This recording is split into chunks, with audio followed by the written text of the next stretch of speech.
Assalamu alaikum. How are you today? I hope you're doing well. How did the West come to be what it is today? Well, we know that the West or America actually came from Europe. Many of the Europeans and the British fled there because of religious persecution. And that is an important point because they they that is one of the reasons why they moved away from religion, if you like. A lot of Americans today are atheists, or they don't have anything to do with religion. They're agnostic people who doubt religion. A large part of America are still Christian, yes, but many of them have moved away. And in general, the Western world, including Europe, where they came from, has moved away from religion. If you look at statistics about religion in the West, then half of the countries are atheists, according to polls done in those countries. So there's this general move away from religion. We see it here in South Africa. I know personally of three churches that have been bought by Muslims and it's now mosques. So there's this definite move away from Christianity. Now, how did it happen? Why is there now democracy instead of Christianity? From a state level, I mean, there are obviously still Christianity, but why are countries all democratic? What does that mean? Where does it come from? Well, besides the fact that the Americas was formed, the so-called New World was formed because of people running away from religious persecution, there are also two important Western scholars who contributed to today's Western liberal democratic society. Besides, of course, the world wars, which um, caused people to change society dramatically. But in the late 19th century, there was a medical doctor who noticed that the problems with his patients weren't based in biology, they were rather mental problems.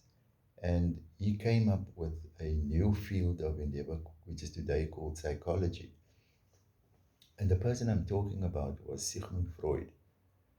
And he was one of three originators of psychology. The other one was Alfred Adler with his inferiority complex. And then there was Carl Jung with his religion and focus on religion as his school of thought in psychology. But the one who had the most impact on society was Sigmund Freud. And basically, he saw sex or the human libido or sex drive as the problem, creating mental uh, problems, the repression of the libido. And one of the most prolific cases that he came across was the so called hysteria in women. And it wasn't hysterical shouting that we know today, but hysteria was a clinical diagnosis of women who, when suppressing their sexuality, would go lame in an arm or a leg or their neck, and they'd suddenly be unable to move it. And he could find no biological reason for it. And he, in fact, uncovered psychological reasons for it, mental problems. And he developed the therapy of the patient laying on the couch and being talked to.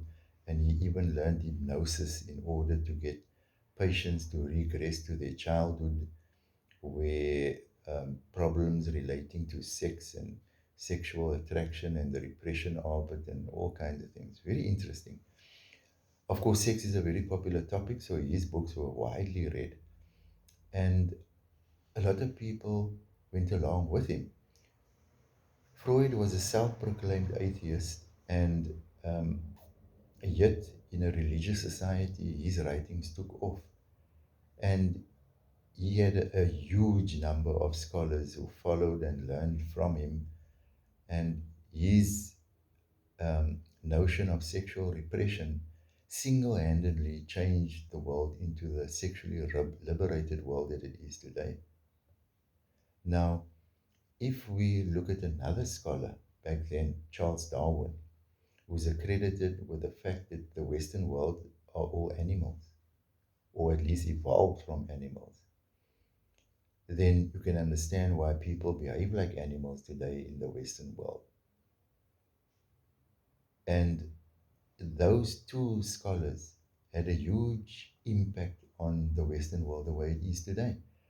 But now, if we go back to Charles Darwin and we look at what he wrote, his book on the origin of species, nowhere in his book does he say that man evolved from a chimpanzee or man underwent evolution. What he did, in fact, look at was the way species adapted to their environment. And so you'd have a tiny insect with no gliding wings in one area, but having gliding wings in another area because they needed to fly through the air, for example.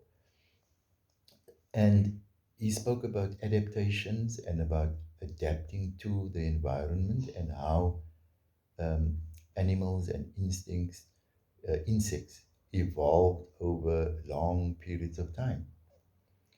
And so it was his own students who came after him, even after his death, who studied his works, and they then extrapolated that onto humans and went way back, and then they came up with um, mankind actually came from unicellular organisms, and the single-celled organism somehow came about in the ocean through lightning and all kind of ridiculous crap. And today we have this complex multicellular organisms that we are,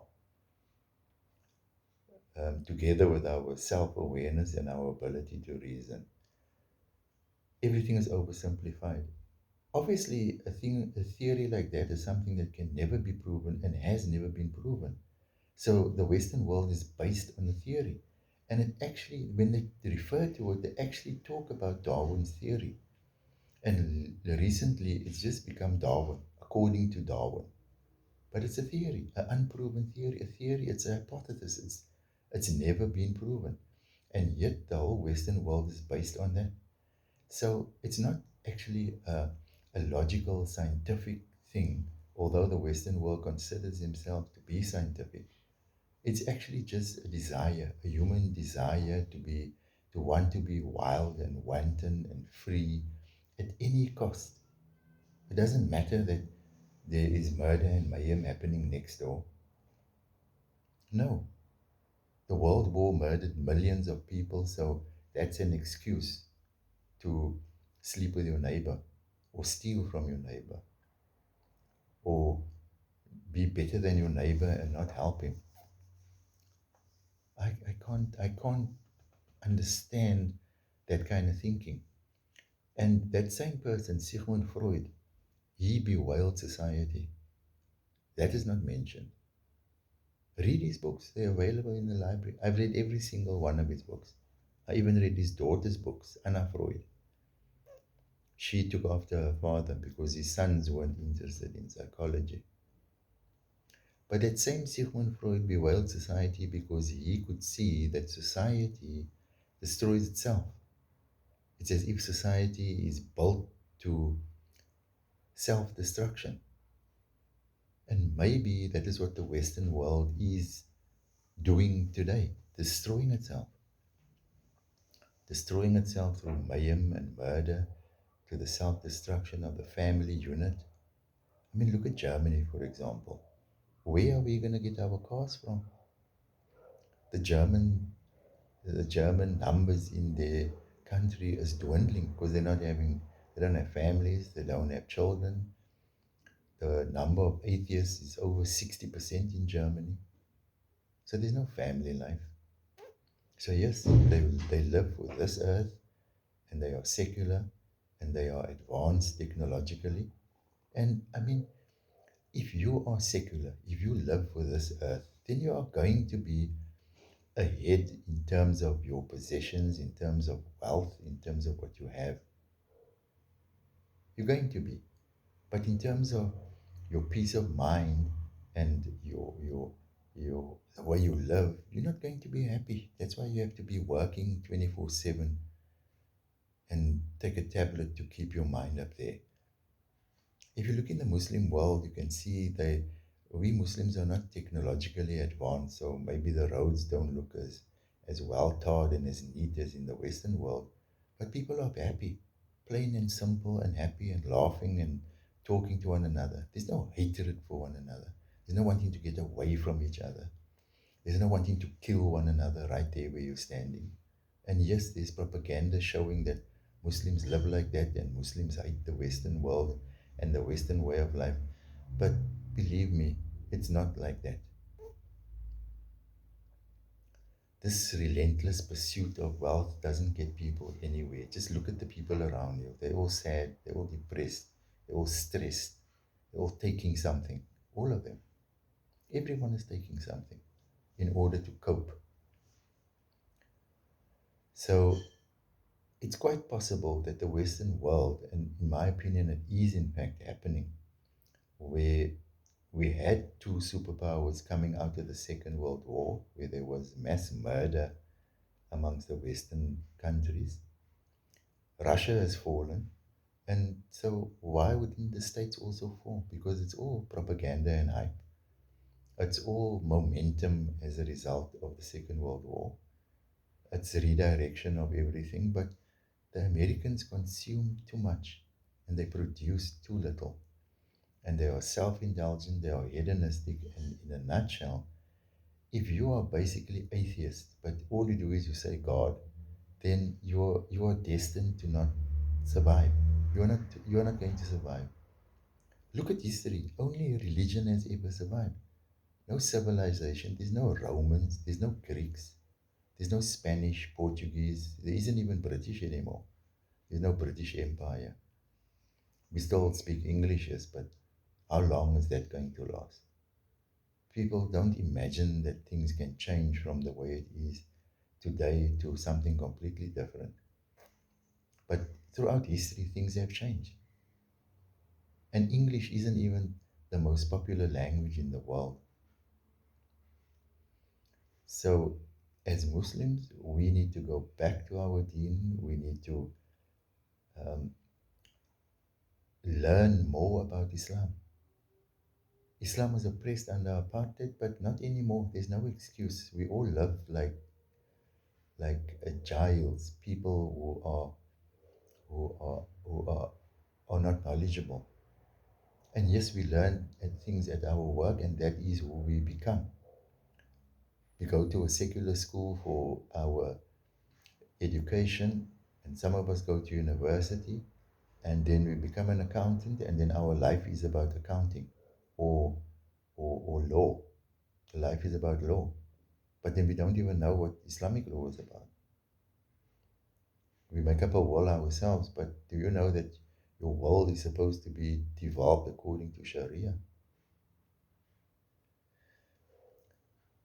But I'm changing the topic now, so I think I need to end this video. Assalamu alaikum.